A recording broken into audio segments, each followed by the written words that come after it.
dogma lesson, just not bothering to plan? That's a question for TEFLologists. When I read this book, is it better to skim or scan? That's a question for TEFLologists. Can you be a good teacher if you have a CELTA? Or should you invest in an MA or a Delta? From politics to methodology, we'll discuss them all on TEFLology. Hello, I'm Matthew. I'm Rob. And I'm Matt. And welcome to TEFLology, a podcast about teaching English as a foreign language and related matters, presented by three self-certified TEFLologists. A term we just made up.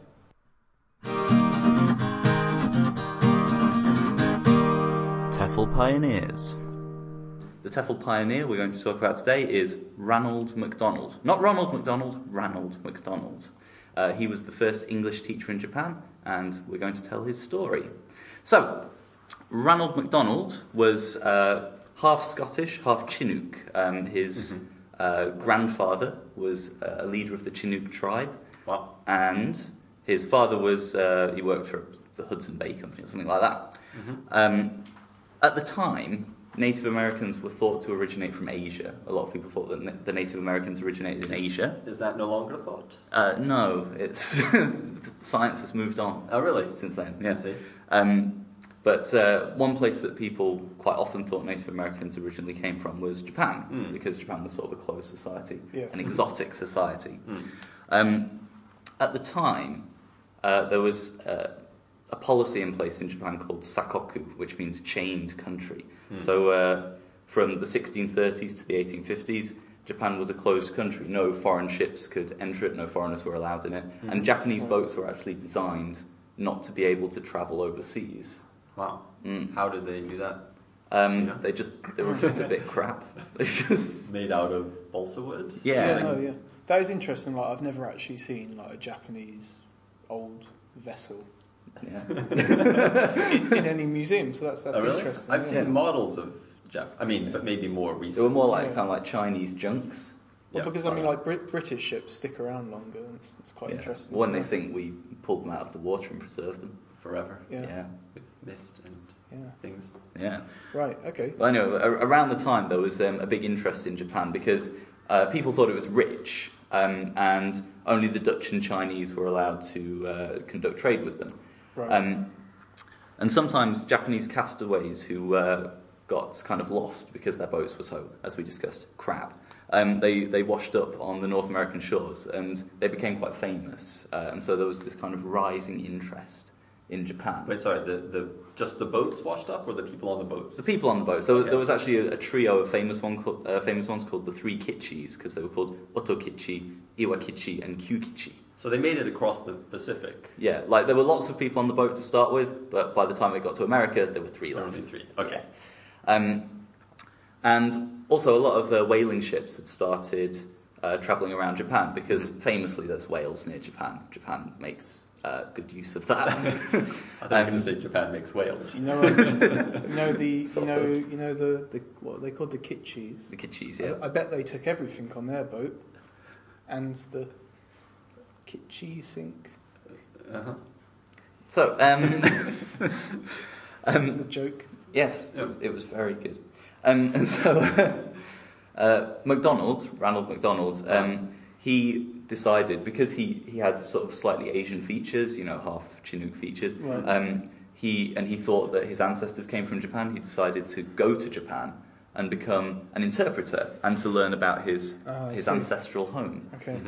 So what he did, in a sort of a slightly stupid move, was he joined a whaling ship called the Plymouth. And when he was off the coast of Hokkaido, which is the northern Japanese island, he convinced the captain to set him adrift in a little boat. Right. And he made his way down to an island called Rishiri, which I have seen. I haven't been there, but I have seen it.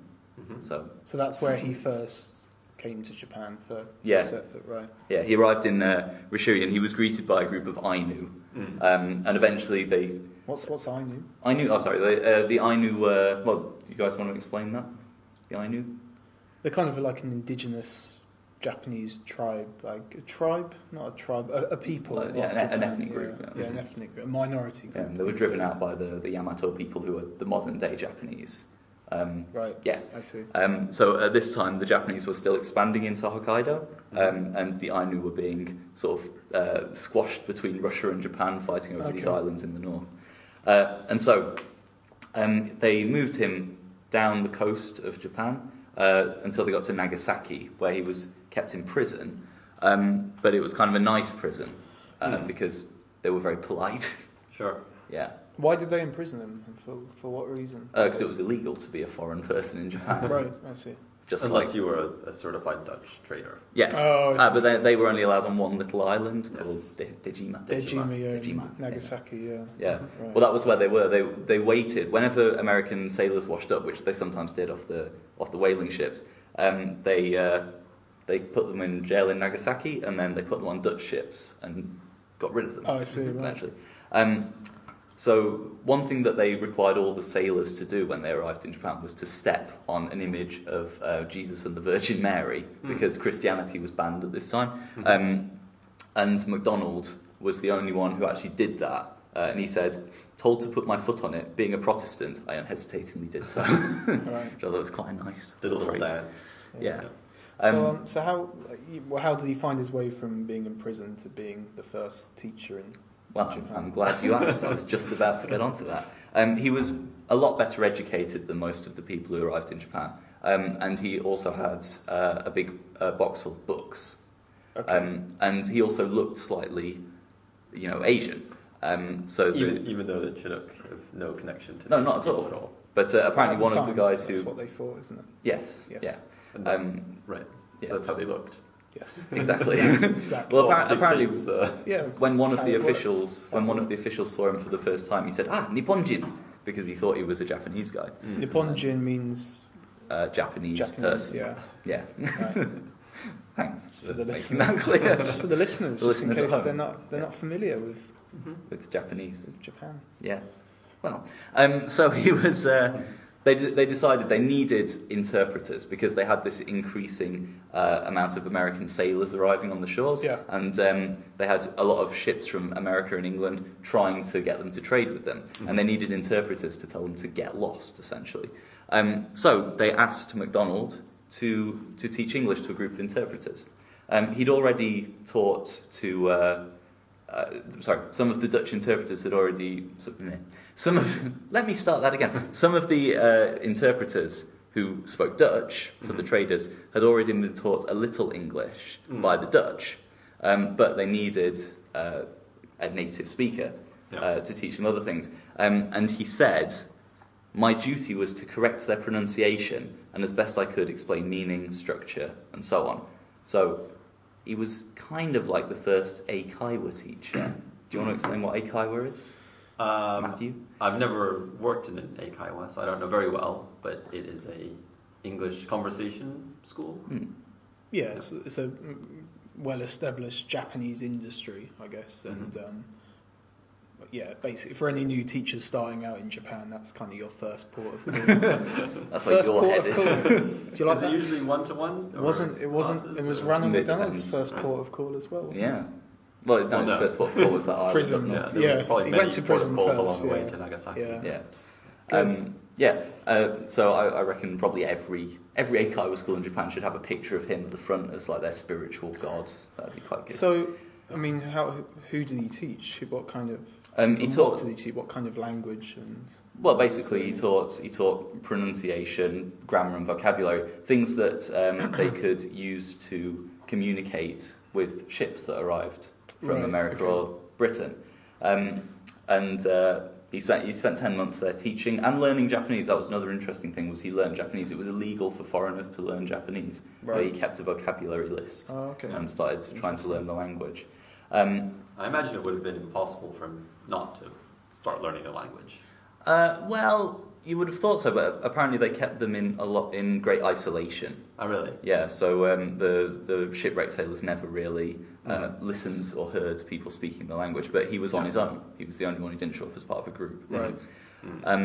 But an interesting enduring influence that MacDonald left was when Captain Perry came and convinced the Japanese to open up the country to trade. Right. The chief negotiator was one of Ranald Macdonald's pupils, who was called Moriyama Inosuke. And he Matthew Perry. Not Matthew Perry, the actor it's from the Friends. same name. But Commodore Matthew Perry. Yes, Commodore. Commodore Matthew Perry, sorry. Or Matt Perry, I don't know what he goes by. I think it's Commodore. Not the actor who goes by Commodore Perry. Matt LeBlanc and Matthew Perry. Commodore Perry. What was his name in Friends? I can't remember. Chandler. Chandler, that's it, yeah. Chandler. Commodore Chandler. Chandler. It is. It sounds odd with a Chandler. British accent. Yes, Chandler. Yeah. Yeah. So, okay, right. And so he was the first native English speaker to teach English in Japan. He played an indirect role in opening up Japan to the rest of the world, and for the three of us in this room, he was kind of a trailblazer. He was the first foreigner to teach English in Japan, and this is what we've all ended up doing. Are there any existing teaching materials that are used? I don't think he used any materials. I mean, but are there Scratched any, on the walls. Well, yeah, are there any? are there any sort of documents, any documentation that shows what he did teach, or? Not really. The Japanese didn't keep documents. They kept documents about him, but not about his teaching. But he kept a journal, which was lost during a shipwreck, and later he wrote a book of his experiences. Okay. Yeah. I mean, that's interesting to wonder about how he actually conducted his lessons. Yeah. I think he probably he was learning Japanese. I'm assuming he used some Japanese in teaching them. But he says... Unless he wasn't allowed to. Well, yeah. Haven't got an answer for that. I think that there was a phase of English language teaching, probably not too long ago, when it was considered illegal to use the L1 in the classroom. Yes. Yeah, we've evolved since... A bit since then. But for him it was actually illegal. Yes, yeah. But yeah, that's the story of Ranald Macdonald, the first English teacher in Japan, and today's TEFL pioneer.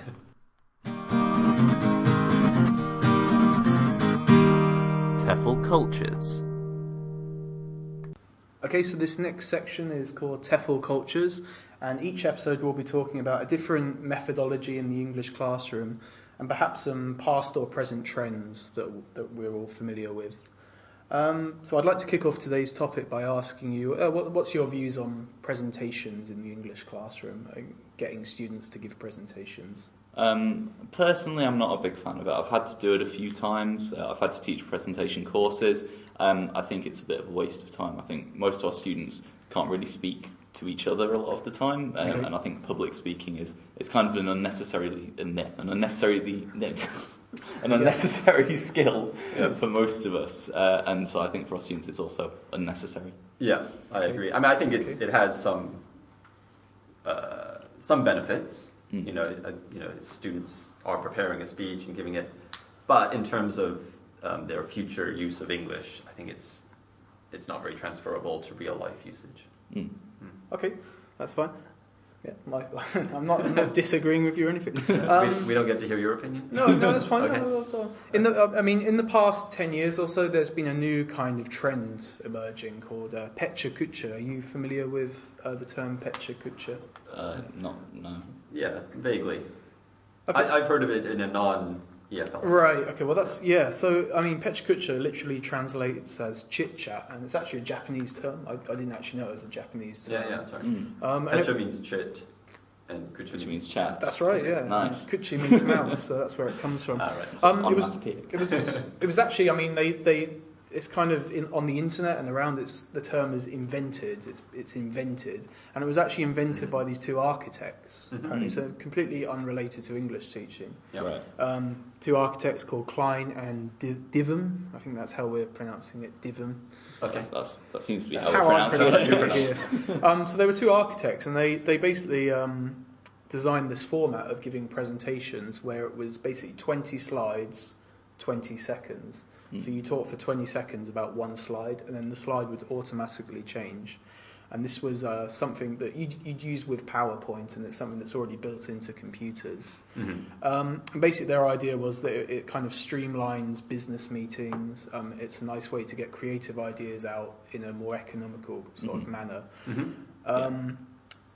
and yeah, as they mentioned, it kind of, the issue is always death by PowerPoint, and we've all been there when students have crammed too much information onto a slide, or they simply run out of things to say, or they're just reading the slide directly. Right, or they don't make a succinct point about anything really, sort of thing. And this kind of Pecha Kucha has kind of moved into the ELT classroom. When did it move into ELT?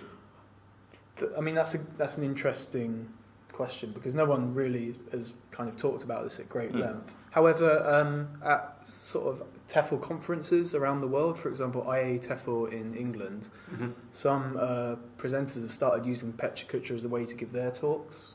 For example, Scott Thornbury, I think he did one back in 2008. So perhaps that's where it kind of migrated from. So it kind of migrated from the conferences to the classroom. Possibly, yeah, possibly. Interesting. And I mean, Pecha Kucha itself. Probably the only thing that ever has moved from a conference to a classroom. Yeah, things happen the other way, I think. Usually the other way, yeah. I mean, Pecha Kucha itself's got quite a sort of a cult following, sort of a viral following. I mean, it started out in Tokyo in a kind of sort of an arty sort of club where people would come along with their Pecha Kucha presentations and talk about their sort of art projects. Yeah. There's a cafe quite near where we're sitting that. Oh, really? I think they still do it regularly, monthly. Right. But it's for like artists, designers, those kind of people. Right. Not for teachers. Not for teachers. Oh, it's a shame. And it's worth noting as well that Scott Thornbury has actually written about Pecha Kucha. That's his P in the A to Z of ELT. He doesn't talk about it. I've always wondered about Scott Thornbury's P. Yes. Many have. Perhaps you should do a Pecha Kucha about it. Yes. And 20 slides. 20 slides of Scott Thornbury's urine. So he himself did a one about cooking representations in ELT, and he did I've seen that. He did a slideshow about it, and it was quite funny actually. But anyway, so Pecha Kucha's moved into the English classroom now as a way to kind of revamp the kind of cumbersome presentation skills, basically. So what do you think about this kind of way of doing things in the classroom? Do you think it can sort of revitalise this format? I think for certain students, I think anything that engages students. So if it's something new, and if it's something kind of dynamic, which I think is kind of the point of Pecha Kucha, then I'm fine with it. I'd question that being the only kind of thing that students do. Right. Obviously. Yeah. So people have talked about the idea that it's related to like cognitive load theory. Okay. In what sense? In the sense that there's kind of three kind of arguments here that distractions are eliminated. For example, the slides are made a lot more simplified, just with a few images, maybe just one image itself. The structure is more defined, so they know they have to speak in 20 seconds. They know there's only 20 slides, so they have a bit more direction. Yeah. And also they're conveying essential information only. They're not getting too bogged down in bullet points or elaborating. They're just conveying the essential information. So the idea is that the cognitive load on the student is reduced with this format, and that's kind of maybe the theory behind it. Although I don't think the two people that invented it had that theory originally, perhaps, as architects. When I've seen it being demonstrated, my feeling is, like you said before, just that idea of getting away from the typical PowerPoint presentation, right? And just boiling it down to the essentials. Do you think this would work with every student? Because I study Japanese, and I can't see that I'd enjoy being put in a classroom and given like pressured, short spaces to speak in. I'd feel I think a bit too much stress. I feel like this is very closely related to like the idea of a fluency activity, where perhaps because it does take a lot of planning to do a Pecha Kucha. You can't just go straight in. Well, that's what I was thinking. I mean, do it it could be the final task in a task-based mixed skills class. Yeah. So people prepare their presentations in groups. They write about it. They talk about it. If you've had plenty of chance to practice it, then I can see that. I just wouldn't want to do it off the top of my head. No, I don't think that's not what... the downside to this is it involves the students knowing how to use PowerPoint, which often we've found that they don't. The teacher needs to know about the format. And yeah, also it takes a lot of planning to actually get down to that 20 seconds of information. And yeah, I kind of think maybe it works in the same way as a fluency activity, for example, where they're saying the same information in a faster manner. And this is kind of very similar to that, I think. I mean, the difference is fluency is maybe more... It's about repetition. Yeah, it's about repetition, but it's maybe more, I don't know, maybe communicative is not the right word, but it's more right. Even though it's maybe one-sided, the type of, like a speaking fluency activity, it still feels a bit more interactive. You get more maybe response from the listener. Yeah. Whereas a presentation, which is basically what it is you're going to say what you're going to say no matter what. Right. Especially if it's that carefully planned. Yeah. There hasn't been very many studies into the effectiveness of this approach. Have there been any? There's been a couple. I mean, I don't have any. A guy called Bayer or a woman called Bayer, should probably have checked that. Looked into recall retention. So, for example, the students listening to a 45-minute lecture and then watching the same lecture as a Pecha Kucha presentation, and just seeing how much information was recalled from both. And this researcher found that roughly the same amount of information was recalled. So the Pecha Kucha was as effective as a standard sort of presentation. So that was quite interesting. I don't know. I think as a task or as a final thing to build up to in a lesson. I think you'd probably have to explain it to the students if you just said, okay, now we're going to do some Pecha Kucha. They wouldn't know what to do. No, you'd have to... But I think any Pecha Kucha presentation, somebody has spent a long time planning it. Yeah. What are their names? The architects. Klein and Divin. I mean, I think from a pedagogical point of view, it gets students to be very economical with the wording and the messages they want to give. I think that's one way to look at it, that you're encouraging your students not to say too much, but just to get to the point, which often than not they don't do. And the other advantage is usually when you have a class where there are presentations, the people listening to the presentation aren't really paying attention. They're not really listening. I'm not.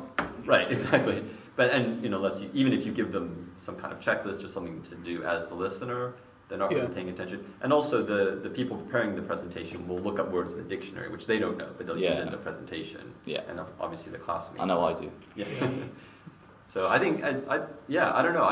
I'm warming up to it actually. Would you use it in your classroom? That's the question. Yeah, I think I would. Yeah, maybe as a way for students if they're doing research projects and they need to share information. A quick Pecha Kucha presentation would be a good way to get that information across to lots of students. And at the end of the day, if we're following the 2020 format, it's only 6 minutes and 40 seconds long, so it's very good for planning.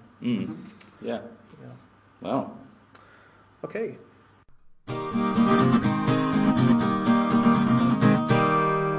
TEFL News. Okay, now we're going to look at some TEFL news, where we look at news in the world of TEFL, or news related to the world of TEFL. There's not always a lot of TEFL news, to be honest. So today is a bit of research that was done on bilingualism, but not only what's the word? Native bilingualism, or acquired bilingualism. Right. So this is a study about. There's been a few bits of research recently about this. I think the most famous one was a couple of years ago about bilingual delaying the onset of dementia. I think I read that. Yeah. I forgot. Yeah, you forgot if you read that. You read it in another language. I did read it. I did read it in Polish. But this new bit of research is looking at not only people who are raised bilingual, but people who become bilingual even later in life. Okay. And basically the how late? Because I want to put it off for quite a long time. I don't know if it says how late, actually. Before you die.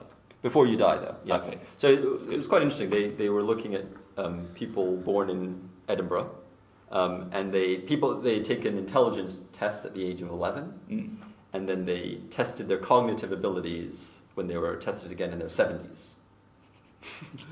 The same people. The same people, yeah. Right. Following the traditional research method of, yeah. Okay, but at the age of 11, Yes. how did they guess that they were going to become bilingual? So sorry, they obviously they tested a bunch of people. They chose these Right. 262 people. Okay. So some people became bilingual, some people didn't become bilingual. They didn't test the people who had... Oh no, I guess they must have. They must have done, otherwise it wouldn't make sense. That's true. All of the bilingual people we tested were bilingual. That's not a lot of research. So And they're all really smart. So just like by chance they came bilingual. Yeah, and so some were raised bilingual. Okay. Some had two first Oh, I languages. see. Okay, right. So they were already okay. Yeah. So I don't know, the findings, the article that I read is not the actual research. So they talk about things like reading, verbal fluency, and what they call, what was it? Something like general intelligence, whatever that means.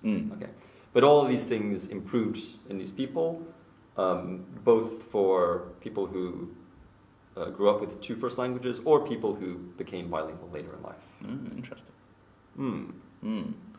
So the implication of this is that TEFL saves lives. That's right. Yes. Right. Yeah.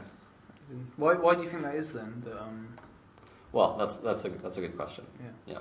Is it because it forms more sort of neural pathways? As you keep practicing things, your brain makes new little pathways to stick all the energy I guess on. you're using parts of your brain that wouldn't normally be used. I guess it's stimulating areas. I think you use all the parts of your brain all the time, Yeah. But I think what it's doing is using the core part of our brain, which is pattern recognition. Right. And that's what language Yeah. is, right? It's Pretty being able much. to recognize lots of complicated patterns. And so, evolutionarily speaking, that's important. Yeah. This is something I've been wondering about. Mm-hmm. When you learn a new language, how do you think it's stored in the brain? Because we know sort of how first languages are stored. We know that they're stored in a certain area, and then if you damage that bit of the brain early enough, the language will start to be stored in another area as the language system develops. It'll sort of go off somewhere else. But what happens with a second language? Do you just... I feel like I've read something recently, some neuroscientists claiming that they thought the second language was stored in a different part of the brain. Right. Which is, What about if you learn to play the piano? Where's that stored? Because that's also a skill, isn't it? That's in the piano drawer. All right. Is there not a difference between growing up bilingual, where you have exposure to both languages at the same time, and then learning like a foreign language later in life? Because that's two different skills. Yeah, very different. Yeah. So what did they do here? They compared. Well, they compared monoglots, so people who only spoke one language, with people who grew up with two languages, and there was a third group, people who grew up with one language but learned a language later in life. Right, I see. And so acquired bilingual And or native. native. But both sets of bilinguals outperformed the monoglots. Right. Yeah. Yeah, I mean the question is why that would be. One thing I remember reading not too long ago, which I thought was really interesting, is that most, it's the natural human condition to be multilingual. Really? Yeah, historically speaking, most people have been multilingual. You know who grew up in a multilingual environment? Ranald Macdonald. Yes, he did. He did. Yes. He did. Who's that again? He started a famous fast food chain. Right. Yes. Yeah. He spoke English and he spoke English and whatever language the Chinook speak, probably Chinook. Oh right. Yeah. And also they had a kind of a pigeon. So he actually grew up speaking the pigeon, and he got taken off and put into special educational institutes in order to get his English good and Christian. Okay. Couple of questions I have. I mean, what languages are there? Is there any mention of the languages that were being spoken? Because obviously there's Germanic, Romance. Did that have any bearing on this? If they're all growing up in Scotland, they're all just learning. Well, no, that would be really, really interesting. If they come from two different groups of languages, right? Like languages that are further apart. Is that better for your brain than learning a language? Well, I mean, that's what I'd like to know. I mean, is there any mention in this news story? No. What about languages that are more difficult than other languages? Well, that's the same thing. That they're only more difficult in terms of how different they are from your own language. I guess the closer the relation, the less of the... What about languages that are better than other languages? Yeah, well, the better ones are better for you. Okay, that's good. Yeah, but I mean, obviously, people who grew up with two first languages, for them, it doesn't matter if the languages are similar or different. They acquire them in the same way. Yeah.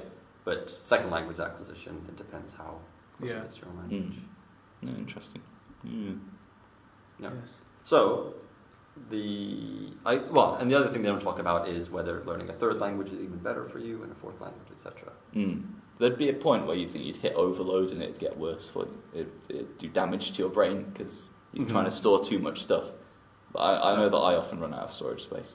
I've heard the theory that some people can, maybe everybody can handle two languages, but some people can handle three, some people can handle four. Yeah. But some people, they have those two languages, they learn a third and it's going to push one of their languages out. They only have space in their brain for two. Interesting. My granddad was actually really good at languages. He could speak lots of languages. And when he went to Russia and was sort of injured and he had to stay in Russia for a long time, and he said after about 2 weeks he'd learned enough to be conversationally fluent in Russian.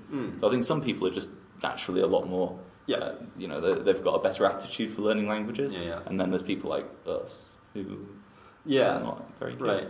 Well, it's interesting. I think one of the problems with language teachers is that it's often the ones who have an aptitude for learning language who become language teachers, and so they find it difficult to relate to their students, difficult to the learning language. Yeah, but on the other hand, the ones who have difficulty learning other languages can't serve as a very good model for being a learner. Exactly.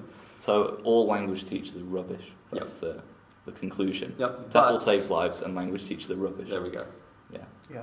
Okay, and it's a good place to stop. And that was the news.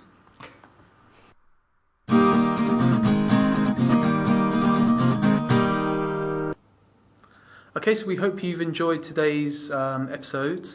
Obviously, come again and listen again.